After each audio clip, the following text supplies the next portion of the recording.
What's going on, everybody? I'm Aaliyah Michelle. And I'm Purple, and this is Cocktails and Combo with Purple. and Lee. Alright, Purple, why do we have on all black? Alright, so I've been hashtagging Blackout June, because for those of you who are on social media, which is probably everybody who's watching, there was Blackout Tuesday. And I was like, let's just take the whole month. And then I was like, you know, we've been wearing Black entrepreneur apparel for the last couple of episodes. Let's just black it out with the lay and just wear all black.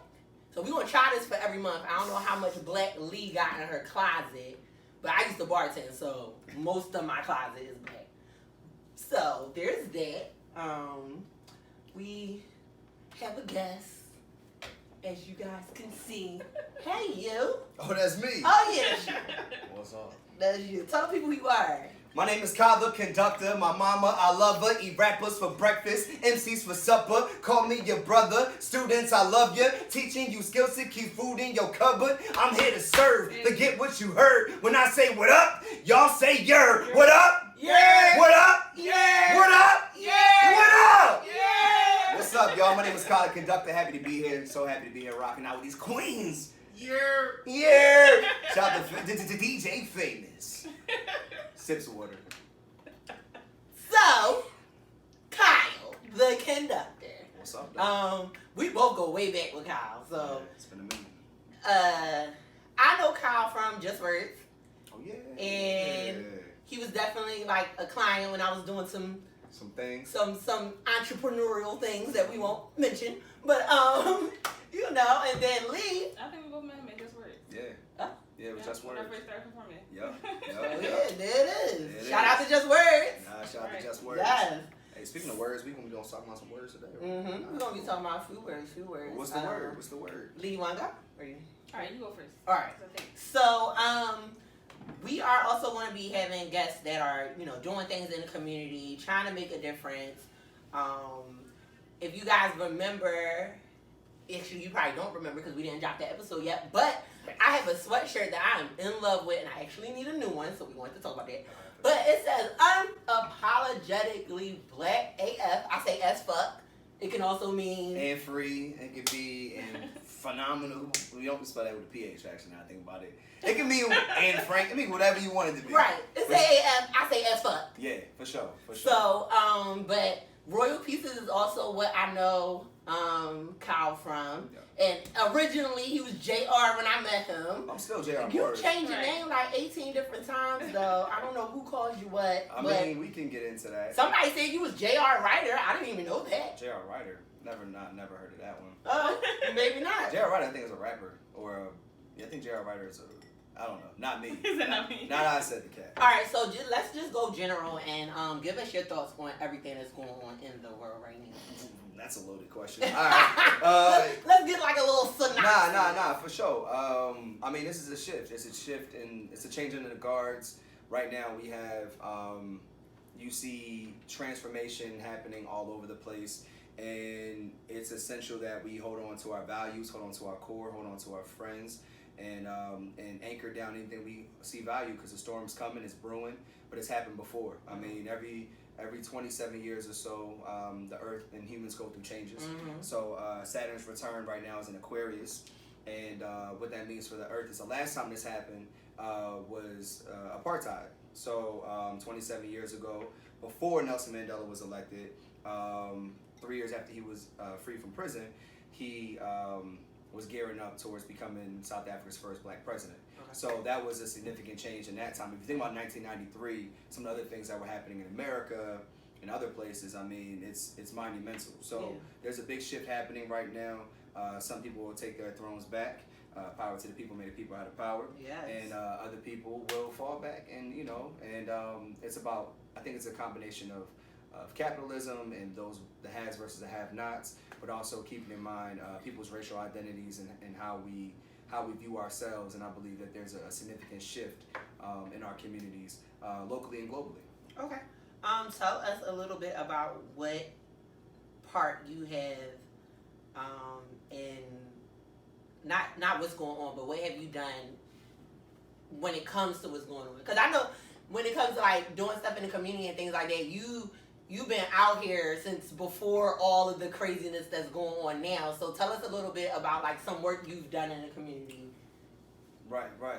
Well, in the past, so I've always been a servant, and whether I knew it or not, so that's always been my niche. I found an opportunity to just provide needs when the needs needed to be met, and so like whether it was me in the classroom or the boardroom or advocating for someone in the courtroom, I've always just done what I could.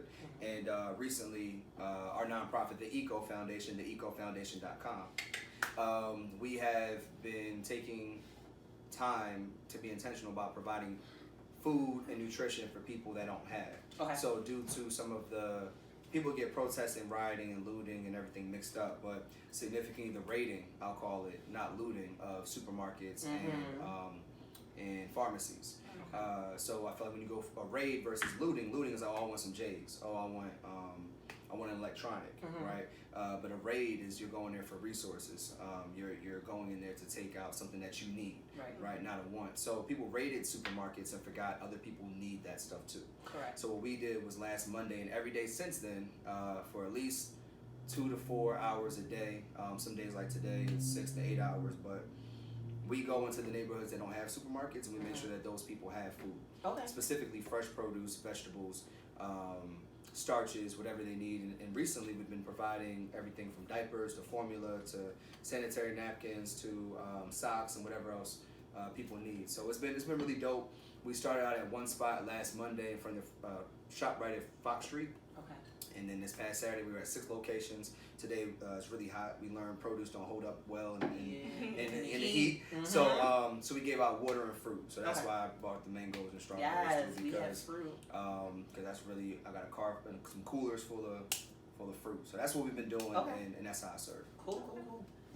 Alright, so last episode, Purple and I were discussing like when they were rioting and protesting. I felt like they didn't have anyone to like lead like how they did like back in the day. So as far as like the civil rights activists from the past, who do you wish was still alive today and why? Wow, that's a great question. As far as civil rights activists from the past, Fred Hampton, hands down.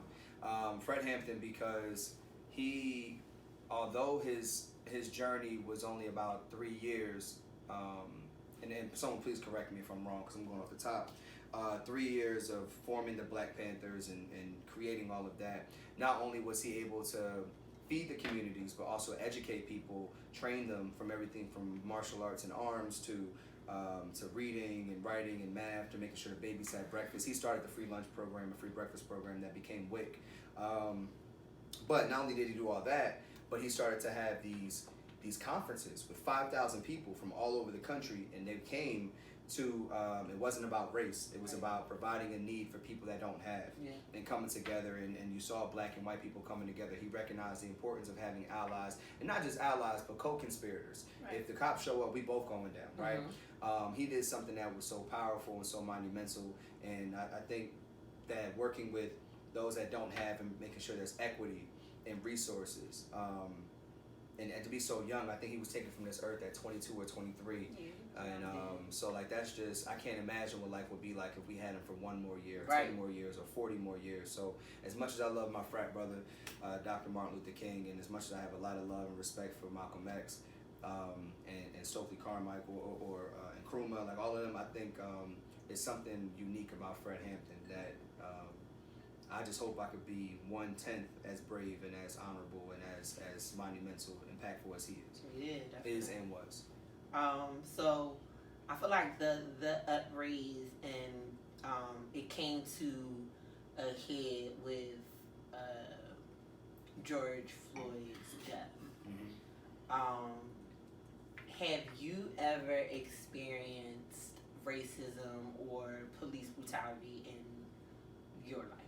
And if so, tell us about that. Have I, a Black man, ever experienced racism or police brutality in my life? But you know what? People aren't aware of things. I think there's, like, not even microaggressions, but there's always things you don't recognize if you're not aware of it. You just think it's the status quo. Yeah, especially with, like, how the world is now, you might think it's, like, semi-normal. Like, it's right, because it happens so often, it starts to become, like, a norm for you. But Yeah.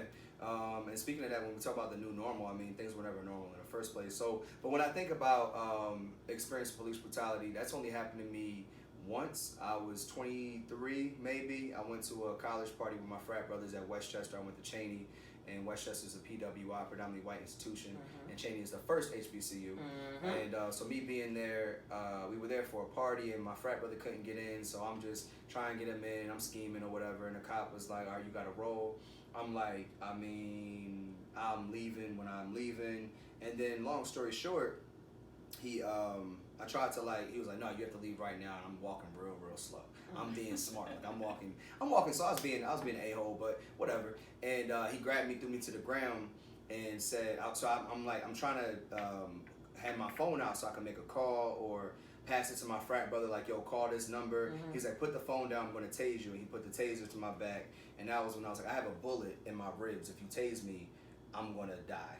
Like, you can't." So I was like, "You know what? It's not worth it." Right. And just got scratched up a little bit. It could have been significantly worse, but that wouldn't happen to me if I was white.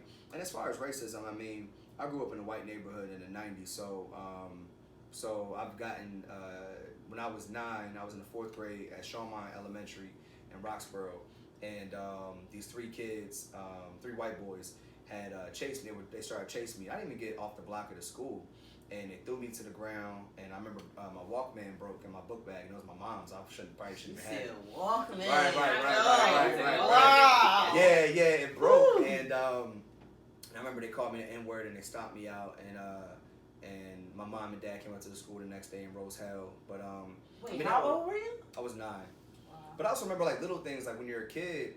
And I remember this girl, Nicole, I'm not going to say her last name because Facebook and stuff. Right. But this white girl, Nicole, she was Italian. And I remember she would lick me. And my mom would you can't wait. Specifically because she thought I taste like chocolate. She's never seen black people. So if you think about, this is 1994 in a white neighborhood, there wasn't integration and stuff. And we weren't really on, I mean, you think about Sesame Street and stuff. If you didn't watch certain things, you don't have to see black people. Correct. So there were kids who, another white girl rubbed my mom's face and asked if it came off.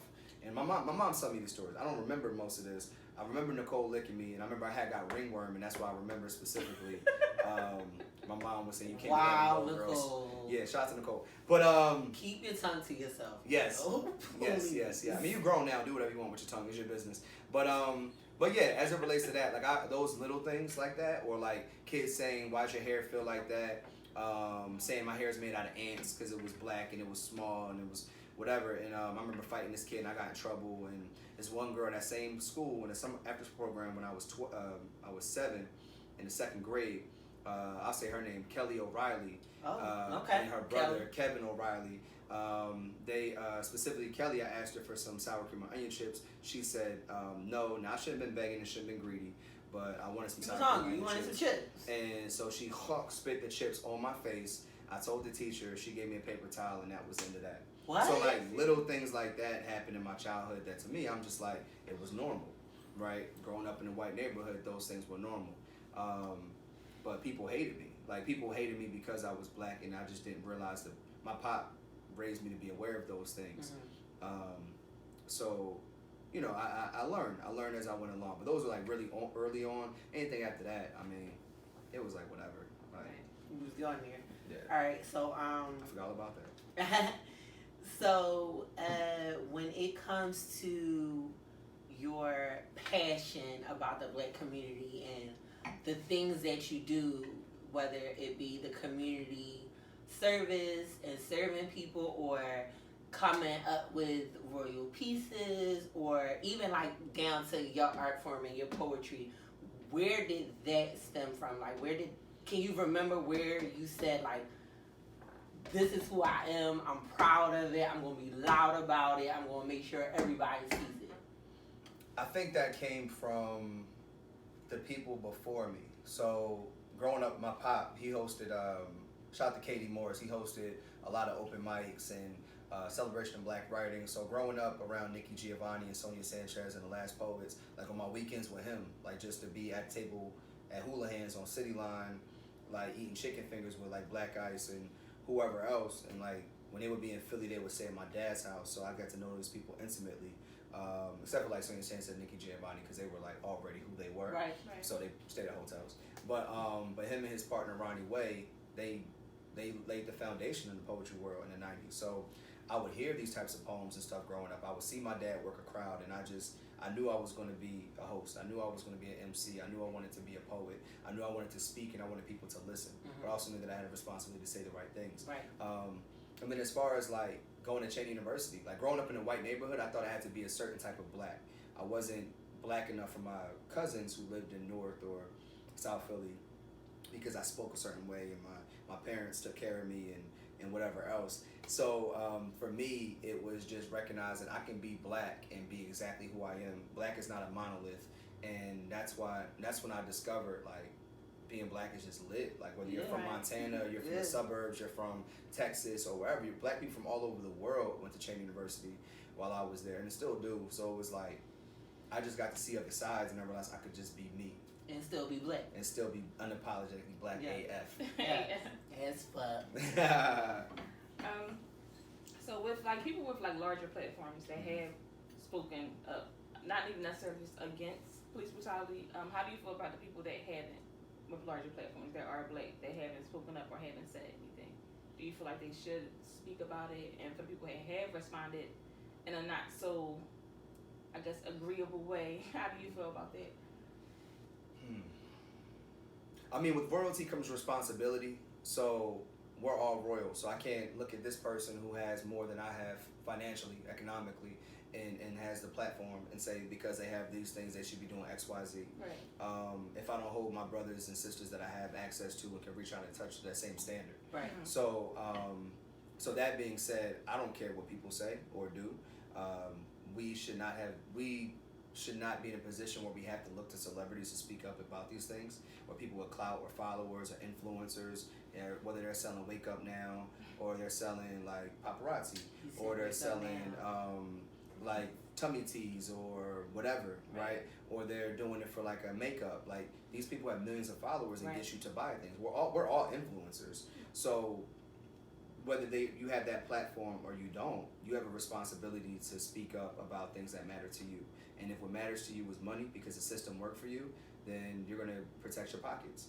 I host bar mitzvahs, and hosting bar mitzvahs is part of the reason I was able to not go back to my day job and not have to do Uber around the clock because I can make $1,000 a night and be cool. Now, I have a lot of Jewish clients because it's bar mitzvahs, and they have certain access to things that I don't have. But that means that I then have to be mindful if they're my Facebook friend. Do I want to share this? Do I want to say this? I have to, being unapologetically yourself, you have to say what you're going to say and just be ready to deal with the consequences. Right. So I don't care who my sponsors are, I don't care who pays me, who feeds me, whatever, because whatever needs to be said, whatever needs to be done, it's going to have to get done and be said. Yeah. I agree with that. So, what do you think our future because you deal with kids, you're like a whole teacher. Yeah. What do you think our future generation, A, will take from what's going on now, and B, will look like in general? Because, like we spoke, this happened before. We are now trying to, make a difference and change things. There will be a life for them. So, do you think that what's going on now will affect them? And if so, how? Everything that we do today affects the next generation, period, right? So, if we're not creating platforms, if we're not creating outlets, if we're not creating systems, structures, companies, organizations, LLCs, all of those things for our young people to be successful, they won't be successful. Right. Because there's a plan for them already, and it's not the divine plan, and their systems working against them. So we have a responsibility to combat that. I was giving out some food last week, Monday or Tuesday, and it was this young boy, 15, and I thought he was older. He had facial hair and stuff. He looked eye to eye. I'm 6'1", so I'm just looking at it like, he's a grown man. Right. And we were talking. I gave him an apple, and he needed to wash his hand off. His hand was bloody. he said all these cops was going the other way on Broad Street. He said, yeah, I did that down there. I said, I wanted to ask him what he did, but the fire trucks was going. I'm like, he said I had to. I'm so mad that we need to, if we don't break some things, if we don't shake some things up, they're never going to listen to us. And I've never looked at it that way, because I have a different way of articulating my thoughts. I have a different way of getting things done, because that's how I've learned to advocate for myself. And we're going to talk about that. But if we haven't given kids the opportunity to do so, all they know is they want to raise hell. Yeah. So they're going to raise hell. And he felt like that was his duty. That was his responsibility. But then from that conversation, he looked me in my eye and he said, do you think we still going to be doing this in the future? And I was like, not if y'all do what y'all need to do. Like, y'all got next. Y'all got now. I'm about to be 30. I can't tell you how it's going to be. My old head's failed me. So as it relates to these things, because the system worked for my dad. My dad's college educated. My mom got a good job without a college degree. The system worked for them, so they told me to follow the system, follow this path. They didn't tell me that. Like, when I quit my day job, they sat me down. I didn't see my mom and dad in the same room in years. So when they came and had dinner with me, I'm like, quitting your job? I'm like, what are y'all? It was like, well, you maybe should think about this. In 2016, September 16th, I never forget. And I just, they told me, they were like, don't do it. Reconsider, read some literature on the subject. And I was like, are you sure? And they was like, whatever. But so I realized in that moment, like, we need to do something so that it works out for them. So in some cases, you reach back and you help them up. In other cases, you just get out the way and let them go. So in that case, I just was like, you know what? If you need me, here's our website, whatever. But I may never see that brother again, but I'll never forget the way he looked at me and asked that question, because I don't know what's next. I just know that we got to do something, or it's going to be the same cycle. That's true. So, I had a conversation with one of my friends, because I never knew about the Move 9, the bombing and stuff that happened. I didn't really know much about Black Wall Street, and I just feel like, well, how do you feel that these things aren't being educated, like, in the school system? Because I feel like that's something we should have knew about. Like, why am I almost 30 years old and I'm just now finding out that it's a whole documentary on it. Let the Fire Burn. I watched it. Yeah, I just found out about the whole thing. Even with the Black Wall Street thing, what happened with that? It's like, why isn't that being taught in school? I mean, you know why it's not being taught in school. Yeah, but like, I was like, well, how do you feel about not being taught? I think that it was interesting. My first year teaching was 2014, and I was a history teacher, and it was for 16 to 24-year-olds who aged out of regular school, were overaged and undercredited. So I was 23, 24. I was 24, 23, something like that. I think I just turned 24. My oldest student was 24. So when, in that space and in that time, I didn't know. I'm looking at these textbooks, and that was when I realized this ain't it.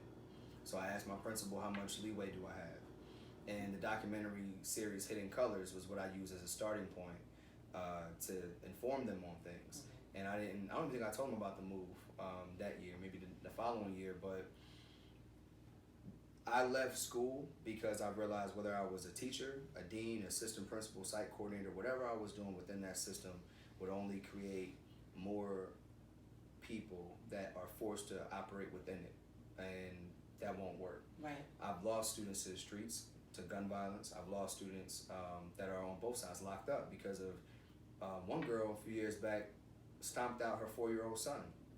Another kid a couple years back shot up a graduation party and didn't think about who he was hitting. These kids don't aim, And I just went to a student's janaza in April. I'm tired of going to students' funerals. Yeah. So when I thought about the system, what is it that we're missing? We're missing quality education. We're missing cultural opportunities, and we're missing opportunities. So creating the Eco Foundation. When I quit in September 2016, I didn't know I was going to be creating this nonprofit. It didn't start till grad school. My professor was like, you're doing a lot of work selling these wristbands and t-shirts and doing events, trying to get funding, start a nonprofit. Definitely. So we did that, but the first couple of years, Encore Entertainment Production Organization was how we did this work. Okay. And because kids need to be informed, they're not playing with a full deck. I remember being told that we were slaves. Like, it was like, all right, we were slaves, and then we did this, we did that, civil rights, Jim Crow, boom, whatever. We're not slaves anymore. Right. Now here we are. I didn't know about Black Wall Street. I didn't know Black Wall Street wasn't the only Black Wall Street. That was just the normal. Right. That was the norm. So when you look at history, how it repeats itself, We're starting to see black millionaires and billionaires again. We're starting to see black online businesses thrive. My frat brother has a company, Bandy Parable, on 52nd and Larchwood, and he sells t-shirts for like $40, $50 and bomber jackets for like $400. He's designer stuff, next level stuff. He does all types of fashion weeks. So when I look at that kind of thing, and I look at Black Wall Street, I look at us getting our systems back. You give us a few more years, we'll be in the same boat. But if we don't have a military to back up our market, which then funds our mission, then we're going to be in the same boat and lose our freedom, lose our markets, lose our minds, and lose our people, and we'll lose a whole generation and go right back to square one.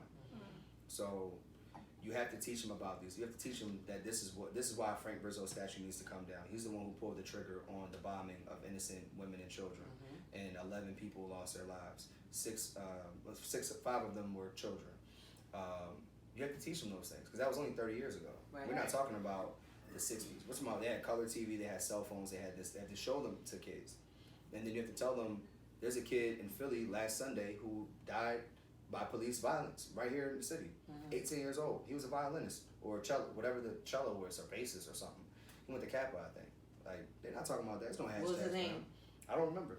Okay. And that's the thing. We're gonna find out. I didn't even click on the story because it was just, it's so many stories. It's so many, and it's disheartening, and it's like I feel helpless. So I couldn't even read the story. I just saw the headline and someone said I knew this kid, and I couldn't even. It's definitely more going on when it comes to our lives being taken than meets the eye, than we see. Because you gotta think a lot of the stuff that we see is controlled by the media. There's also a lot of stuff that's covered up that we don't know about, that doesn't really see the light unless like you live in that area and you're local or something like that. But if we're in Philly and something happens in Utah or Idaho, like there's a chance we may never hear about that, but it's still happening. And it's happening at an astonishing rate. So my question was, you know, Black Lives Matter is like a big thing now, and it started as something small, and now it definitely has like the snowball effect thing going on. And because we're like media based, a lot of what I see is the Black Lives Matter versus All Lives Matter thing that's going on. And a lot of people say, you know, one phrase is validated and the other isn't. So how do you feel about that when you see things like that on social media? Social media is divisive, and there's algorithms set up so that you see like-minded things and you see things that will cause you fear and cause you anger. Okay. When you look at, if you talk to your white friends, borrow their Facebook, borrow their IG, see their threads, it's a whole nother world.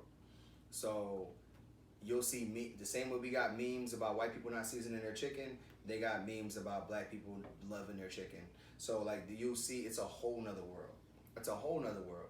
And I don't care what the hashtag is. Black Lives Matter started about 6 years ago now to decentralize black leadership in these movements, so you can't take it down. There's not one person you can look at and say, if I kill Fred Hampton, if I kill Malcolm X, if I kill Dr. Martin Luther King Jr., then this will fall.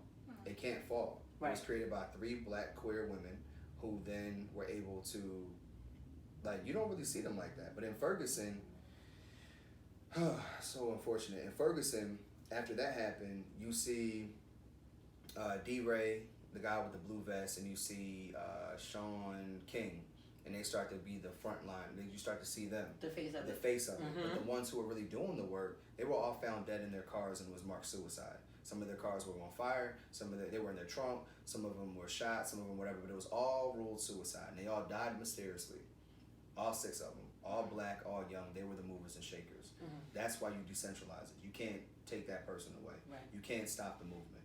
If I die today or tomorrow, God forbid, I've done my part in the classroom, on the basketball courts, had class on the corner to make sure that there's a million me's running around. And a little bit that I gave to this one person, this elder gave to them, this young boy gave to them, and there's a bunch of people that are thinking the way they need to think. That's why Keep Your Crown Up is what it is. That's why Royal Pieces is what it is. That's why the Eco Foundation is what it is. So we can create these systems so we can exist beyond our physical space. Definitely. Absolutely. So, with everybody talking about Black Lives Matter and trying to stand up against police brutality with all the marching and everything, I saw a post where someone said, "How come we only march when a cop or a white person kills a black person, and not when black people kill other black people?" I have my own opinion of it, but what do you think about that when people start bringing up black on black crime when we're talking about police brutality? There's a Peace in the Streets concert every year in Philly. It is. There's It definitely is. Mothers Against Violence or something. It has a cool name. There's the Philadelphia Anti-Violence, Anti-Drug Network. There's the Office of Violence Prevention. There's marches all the time for this same stuff. It doesn't get the media attention because once again, the media is a system in itself, is a devil in itself. The same media that can build us up today. I was just on the news yesterday. So they could drop a story tomorrow that I kill babies and puppies and you'll all believe it. And that's going to be it because it was on TV. It got to be true. I was literally on 22nd. I was in front of Denise's bakery earlier. Some woman called up because on my door I have a sign I wrote in marker that says free food, volunteers needed, whatever. And she said, you're the Eco Foundation. I saw you on Fox 29 yesterday. Mind you, I was on Channel 6. But I saw you on Fox 29 yesterday. It was a great story. And I'm like, when you want to come to Area Ave? This whole thing. I was like, thank you, Queen. What you need? And I'm breaking her bag off or whatever. And she's just talking. But if she saw me on there for something, first of all, it wasn't Fox 29. But if she saw me on TV and it said something negative, she'd be like, ooh, 1-800-TIPS. I got him right here. He's here. And I'm just like, so it is what it is. And as far as like black on black violence, it's just violence. It's called structural violence first. So structural violence is when there's structures in place that cause people to harm people that look like them or themselves. And it's themselves as well because people who have, and you can look at the map. I have it on, if you go on, it doesn't matter. I can share with you guys later. There's a map that the Office of Violence Prevention dropped last year, and it shows the dropout rate in the city of Philadelphia and all these like little dots of like where they're concentrated. Then it shows the unemployment rate, and then it shows the shooting and gun violence deaths. And they're all in the same area. And they're all in the same area, and that's a snapshot of structural violence in itself. People hurt people that they're around. White on white violence is a thing. Domestic violence happens in your home. Right. People are more likely to be sexually abused by people that they know and they live with, right? So or the uncle at the family, like that's what happens. You hurt who you're around and have access to. I'm not walking down the street and shooting your neighbor because I don't know your neighbor. Right. And so it happens, and it's we have all these ideas around it because that's what we were told to believe. And I used to think the same thing until I was a gunshot survivor and was shot 6 times and temporarily died and just came back. Okay, 50 Cent. And my my friend used to call me 25 Cent, like, you know my homie just got killed. Stephen Kyrie Johnson didn't make it. Kashif Butler was shot as well. Some sister named Ashley jumped out the window. Like, all of this happened because it was gun violence between one black man who was from the suburbs, and his dad and my dad worked at SEPTA together back in the day. And here we are. And I thought I had my own views around it. If you look at old interviews, I'm saying only cops and military people should have guns. What? Lies and deception. You know I carry. You know, so I mean, right. And that's the whole thing. And like, why can't I get a gun? Because I had an arrest in 2005 for a weapon on school property. It was a BB gun, but I was 14. Like, I didn't. That's still on my record. I've been a whole teacher for years. I didn't know it was on there until I had bought an AR, a EC9, and a Ruger. Okay. And I bought them. No, because I bought them. I bought them the bullets, extra clips, and all of that. And because it was a delay on the background check, they let me leave with my ammo, and they said, well, look, it'll come in tomorrow, because it was March 16th, the Monday before everything shut down. They said, you know what, we're not gonna be open for 2 weeks. You can come get your gun tomorrow. I leave, only $1,400, really good deal. And then it comes back. You were arrested when you were 15 or 14. And you can't get a gun because it was one of the 20-something offenses. You actually can't get a gun, but we'll talk about that later. Right. So also, there's expungements. But I never thought I used to host expungement clinics. I didn't know I needed an expungement. I didn't know I was on there. I was a minor. I should have been signing up myself. Right, it don't come up on nothing. So, little things like that. So, we won't talk about other stuff when we don't got these devices recording. But, Definitely. But yeah, so we change our minds, we grow, we build. All right, so how do you feel about now that I feel like my mentality is, okay, we were, like you said, we're all, well, I wouldn't say we all are in like poverty, but there's certain sections of the city that are, lower income and Section 8 and all of that. And you were saying that, people around each other tend to, have crime towards each other. Mm-hmm. So how do you think now going forward, when it comes to black businesses supporting each other, or black people in general supporting each other, do you think that the support between us will be stronger now? Or how do you look at, now, I know, we all entrepreneurs here, and we don't always get the best or the most support from our own community. So how do you think that will be now going forward? It's tough because we've all spent money on each other, and we're doing it. So if we're doing it, and we know about if 100% of us at this table have supported each other financially more than once, easily, right? Then we know this is happening in other spaces. Denise's Bakery, once again, is 100% of her people supporting her business are black. It's just we are supporting each other because this whole support black business thing is happening more than we give people credit for. Mm-hmm. Yeah. But destigmatizing that black products are lower quality, that's what you need to do. Those are the things we need to unlearn. Or I deserve a discount because we're both black. Those are the things that we need to take away. It's not the support, because we're all supporting each other. Okay. Like my first year at the summer camp, Royal by Nature, we had 20 kids. Last year we had 77. This year we're expecting over 100. So people are supporting us. For our people who have kids. It's virtual and in person. So, and we socially distance. So I have a map. Tomorrow we're doing a walkthrough. We're going to figure out our 7 locations that we can make sure we have 17 or less people. The city allows 20. I'm going to get all the info and put it on our page. It's all on the ecofoundation.com. You can scroll down under the education section. This is the first section after we talk about donations and for the food initiative that we're doing. So people are supporting stuff. I think that we need to support each other further, because I know for a fact some people I'm organizing some things with right now, and some people I have these conversations with that I value them as human beings and they value me. They don't like gay people. They don't like trans people. They don't agree with Muslims and Christians getting married. They don't agree with these other things that are divisive. They don't believe that women are equal to men in some of these conversations. So until black people are accepting of all black people, like we're having a Juneteenth march, a silent black men's only march from 52nd and Girard to Malcolm X Park next Friday on Juneteenth. Okay. And I know I'm going to intentionally invite black trans men to be a part of that, because they should be at that march. Definitely. Because they're black males as well and their lives matter. But I know if I bring that up to certain people, they're look at you sideways. No, right. But they are. And at the end of the day, unless we can agree on that, it doesn't matter. Until you have a 10-year-old boy or girl who feels comfortable enough for his or her or their own black skin being whatever they are, and not being fat phobic and not being homophobic and not being just judging and hating each other. Yes. Until we're able to do that, that's what we need to worry about. That's what we need to work on. We need to get everyone quality mental health practices, and not just have a psychiatrist. My first time going to therapy, my second session, he prescribed me Zoloft for depression. And I took it, didn't like it, but he didn't even hear enough of my story or life. And he's a black man, and he's my frat brother, which I later found out. But that shouldn't have been a thing. Right. He didn't know me well enough.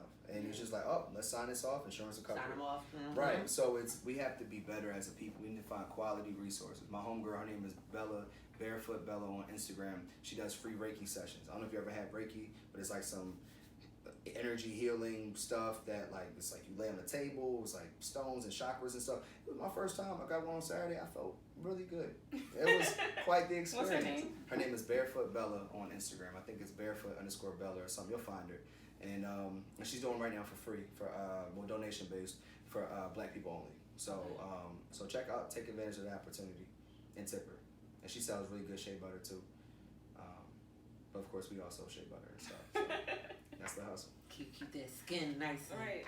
rejuvenated. All right, so I think you dropped a few of the information when it comes to your nonprofit and things like that. But just to recap, tell the people how they can support what you do, because I know it's not about you for you. So I'm not going to say support you. I'm going to say support what you do and your nonprofit and your team, and you got a bunch of stuff coming up, so you could drop some of that info to let everybody. Oh, before we do that, can we talk about this hair patch situation? Like, me and JR, I haven't seen him in person in a minute because, you know, everything's shut down.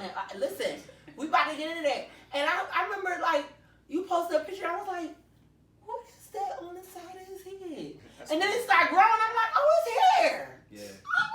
Let's tell people about what's going on there. For sure. So, I started out cutting my hair one day. It was the Sunday before I started my doctoral classes, July 7th, 2019. And I was afraid of going to doctoral classes, starting this program, because I don't know any black doctors in my family. Okay. And I've never seen nobody with a triangle on the side of their head. So I was like, well, look, if I'm going to do something nobody's ever done, I got to look like something that nobody's seen.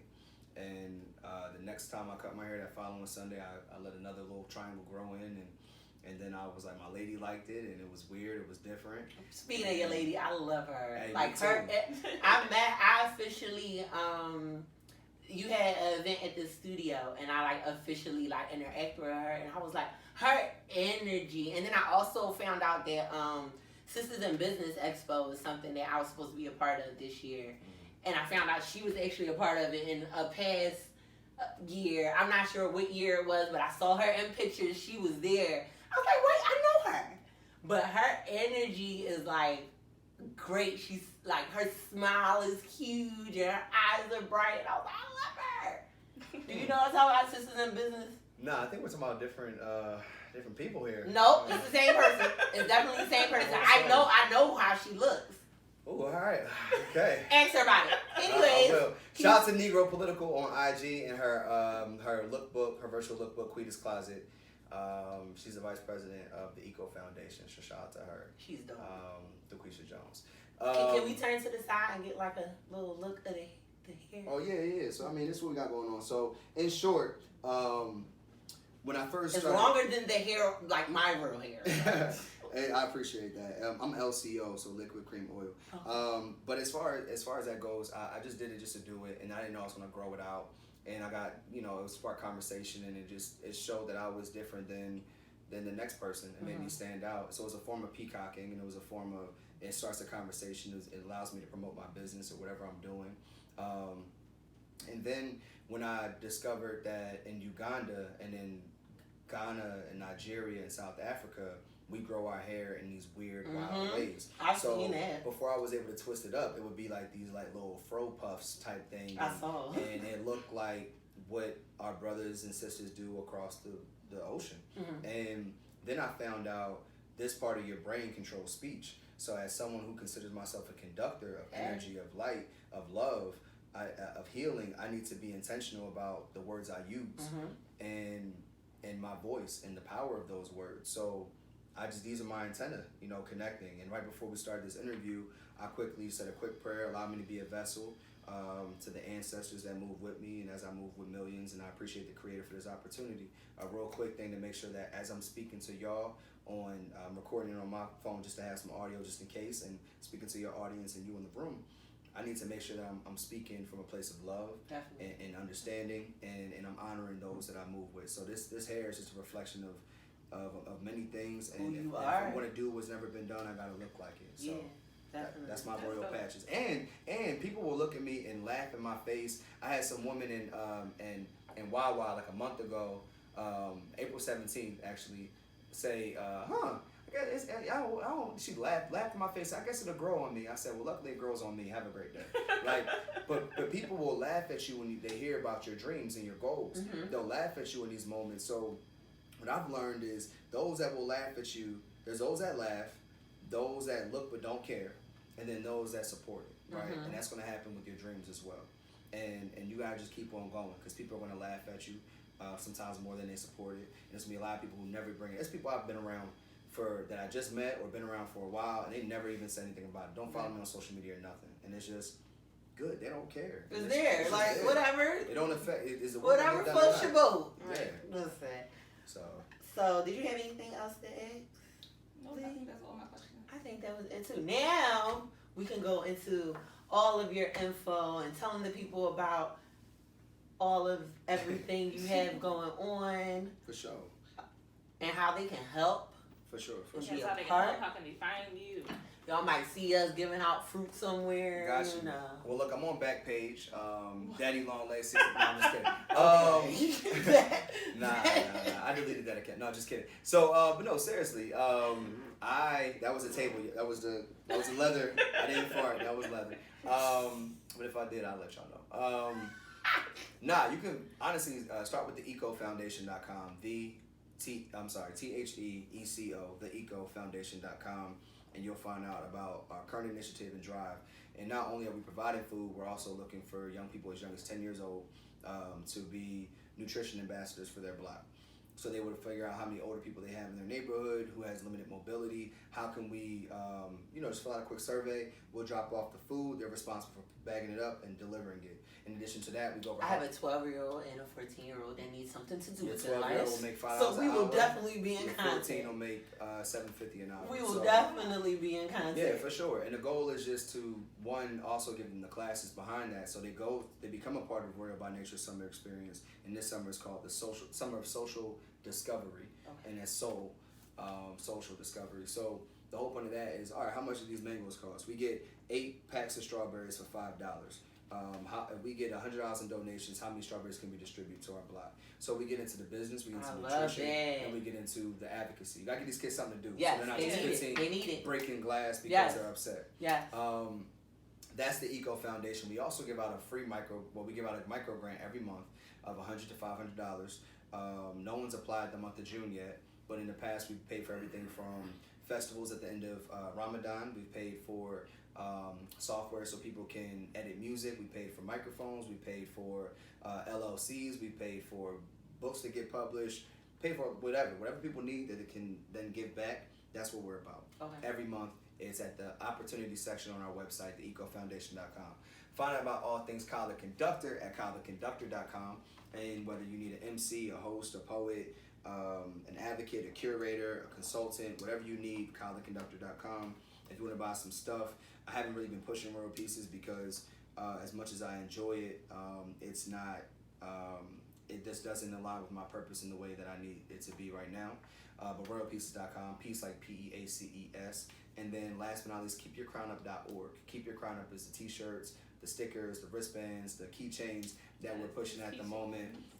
Because those are things that message is how everything started. Yeah. Everything started with the wristband that said keep your crown up. So as a reminder to myself, as a reminder to others and onlookers, you are royal, and with that royalty comes responsibility.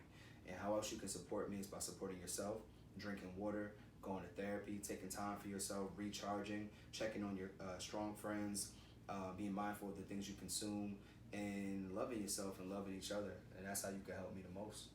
Yeah, and as you guys can see, we were drinking, but Kyle is not. Yeah, I'll be back on it eventually. Maybe I've actually been having fun not drinking. So Not drinking? I've not drank before. So for like tell 4 them months, about 5 why you're months. not drinking and what you're doing when it comes to not drinking. Yeah, so in this particular case, I'm not drinking 30 days leading up to my 30th birthday. I'm also not eating fried foods. I'm also not spending too much time on social media if it's not business. I'm also limiting how often I do other things. So I'm just being more Is intentional. sex one of those other things? That's interesting, but we can talk about that offline. Okay. But Or a different episode of Cocktail. or a different episode, for sure. But I mean, it's just being intentional because my physical health is important, and that's where it comes down to. So, as it relates to this kind of pledge that I'm taking, it's just making sure that I'm also making sure I'm writing my book. I'm journaling every day. I'm tracking my finances daily, from my stocks to my cryptocurrency to my bank to my spending. 30 days before my 30th and 30 days after. Okay. So, and in the past, it's been as a cleanse. I've done it for 10 weeks here, 3 months there. But yeah, drinking and also hookah. And hookah was a big thing for me. Okay. And because I would do hookah again, next thing you know, I smoked the black for the first time in like a year or two. because I was drunk and I was doing hookah. And It's like, why not? Throw black in there. I smelled a wine wood tip, and it was, you know, and I realized I just gotta be more mindful. My lungs ain't the same lungs I used to have. Oh yeah, no, you about to be 30, this my ain't brother. the same liver I used to have. Yeah, so, no, things change at 30. Yeah, it changed at 25. I think. Am I 30? You fresh in the 30. It happens. I feel like soon as it turned midnight, I was like, oh, my back. Yeah. But yeah, I do like every now and then I'll be like, I'm not doing this for a certain amount of time. And it's never like a reason. Sometimes it's just like I feel like I need a break. Mm-hmm. Like I need to give my body a break. Yeah. I need to give my mind a break. Like I need to. That's important. And you know, putting things into your body does different things to. Like I'm really into my head with a lot of things, especially like if I'm prepping for something or I have something coming up, I'll be like, all right, I'm gonna chill. Yeah. Just so when this come, I'm like, I can give it 100%. Sure. So I definitely feel the cleanse. I wish you the best 30 days. Thank you. I promise you, at midnight, you're going to be like, oh, my back. Nah, I don't know what my lady has, but we were supposed to go to Cuba. And she was going to take me there for a while. So many people, somebody going to Miami for their birthday. I mean, that's what's up, you know. Yeah. Don't bring nothing back, you know. Keep that cough with you, but nah, we you know, it is all divine, it's all aligned, it's going to be whatever it's going to be. Yeah. Like yesterday, or my mom's birthday was Sunday, we did a Zoom call. Have you ever heard of a game called Kahoot? I just want to say your mom is my birthday twin. Oh, June 7th. Yes. Oh, for sure. Happy birthday. That's why when I invited you to record and you said your mom's birthday, I was like, you know what? I ain't getting in the way. You know, June 7th, she a Gemini. I'm gonna let you and Mom Dukes do your thing. It was cool. We played the game Kahoots. My mom, I had 16 questions. So we had everybody get on a Zoom call. I had 16 or 17 questions about her, different parts of her life. So all different friends can like chime in. Yeah. And it's a virtual game. You play on your phone, and she enjoyed that. And they all submitted a video. People who couldn't make the call. And we played the 30-minute video after that. Everybody said how much they love and appreciate her. So it was little moments like that now she'll have the video forever. She'll have those memories. And we didn't have to spend no money. Yeah. You know, I mean, I got food, but, you know, ain't nothing but an Uber Eats and a pickup. So, right. Yeah, so we find new creative ways. We can adjust to everything. So, we got this, man. Yeah, making it work. So I like your jewelry. Thank you. We appreciate it. Where'd you get it from? The earrings. So I like those earrings too. Purple's Precious Pieces is the name of my jewelry business. Say that 3 times fast. No. Purple's Precious Pieces is actually having a pajama party, but we're going to get into that Purple's later. Precious Pieces pajama party. Say that 3 times fast. I actually had a challenge where I had everybody who is on my Facebook page and on my Instagram, if they could get on camera and say it 3 times fast, they would get a free piece of jewelry. So if I said purple special pieces, purple special piece, purple piece. if I enunciated that, you gotta add the pajama party part 2. Woo! I can say proper playing prevents piss poor performance promotes playing. I can say that, but I can't. How many times did it take you to be able to say that though? Oh, I learned that under a different type of pressure. But okay. But yeah, that's neither here nor there. But yeah, so shout out to Purple's Precious Pieces. Yes, that is my jewelry. I sell paparazzi and another P. Yes, it's a bunch of P's. Purple. You know, I love alliteration. You gotta keep it going. Yeah. But Aaliyah has a bracelet on. Yeah. I have a bracelet on also and earrings, and you know we'll tag that somewhere. Up in there. Up in here. You know I got. Oh, it's gonna be right here. All my edits. Oh, so cool. It's gonna be somewhere. Right here, y'all. Make sure you check it out right there. Here. I'm gonna try to put it there. It might not go there. It may go there. It's gonna go somewhere. It's gonna be around here. So, like always, thank you for watching. Make sure you share, subscribe, and like everything. Yes, make sure you are subscribed to our YouTube channel, Cocktails and Convo with 2 S's. Make sure you are on our group on Facebook. That's Cocktails and Convo with 2 S's. Please follow us on Instagram and continue to share your ideas, your topics. Keep giving us your input. Cocktails and Convo with 2 S's on Instagram. And that's about it. Thank you so much for being our guest today. Thank you. Thank you for having me. Thank you. 2 fingers up. All right, y'all. Bye.